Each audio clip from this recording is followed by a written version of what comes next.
Now, I imagine that if you're watching this, you may have a history of anxious attachment. I certainly have my own history with anxious attachment, but I want to challenge you in this video. So consider this. Have you ever been the avoidant in somebody else's life?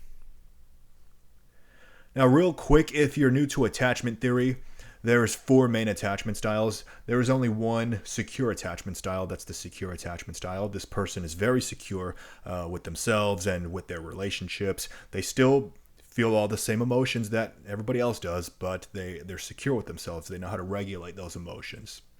The anxious preoccupied is preoccupied with a relationship or the idea of a relationship, so they really struggle with independence. They crave closeness and they are careless with their vulnerability.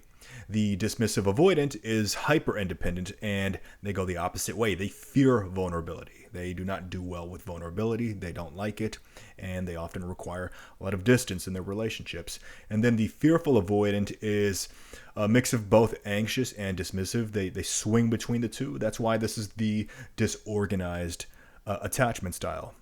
Now, it's important to note that attachment styles are fluid. Remember that. It's a spectrum, okay? So nobody really fits into one single attachment style throughout their lives, throughout their relationships. So what I'm saying is you could very well be anxious in one relationship and avoidant in the next relationship, and hopefully eventually secure in a relationship, right? Now, when I read the comments on some of my videos, I see a lot of talk about, well, avoidance or this, avoidance or that, they're the problem. Now, I am not invalidating your feelings or your experiences, because I can actually empathize with them, and they're very important, and it's important that you're sharing them and that we have these discussions. But I do want to challenge you in this video. Did you ever consider that you might be the avoidant in somebody else's life, from somebody else's perspective? Maybe you're the avoidant, right? Now, as humans, it's easy to point the finger and believe that that we're the good ones, that we were born with a halo on our head, and that it's always the other person's fault, right? But part of having a secure attachment style, okay, is holding yourself accountable and analyzing your past, seeing where you went wrong, analyzing your mistakes, right? So really think about this, okay?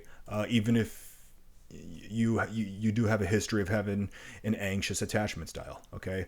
Really think about this. Was there ever a time in your life where you ghosted someone, where you shut somebody out, where you just ignored someone?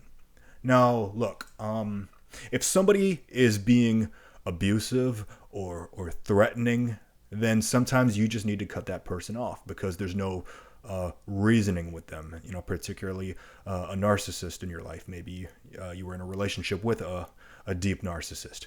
There's no reasoning with them. So when they become abusive, when they become threatening, you have to cut them off, right? That's not what I'm talking about here. It's not what I'm talking about in this video. No.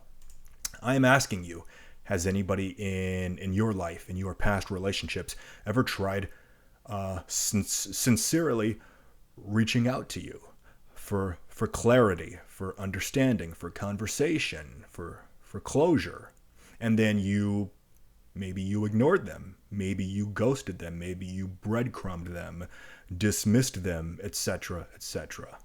And I'll go first, okay? When I was younger, yeah, I have, okay? You know, years ago. I've grown since then, but I certainly have more emotional maturity today. But please be honest with yourselves.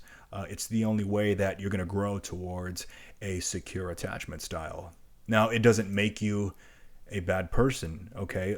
Avoidants generally are not bad people, right? They're different from they're different from narcissists, who are generally bad people. But so if there was ever a time that you can recall in your life where you may have been the avoidant, it doesn't make you a bad person, okay? You may not have had the emotional maturity or the emotional capacity at the time, but really ask yourself, have you ever been the avoidant in somebody else's life, right? It's something to think about.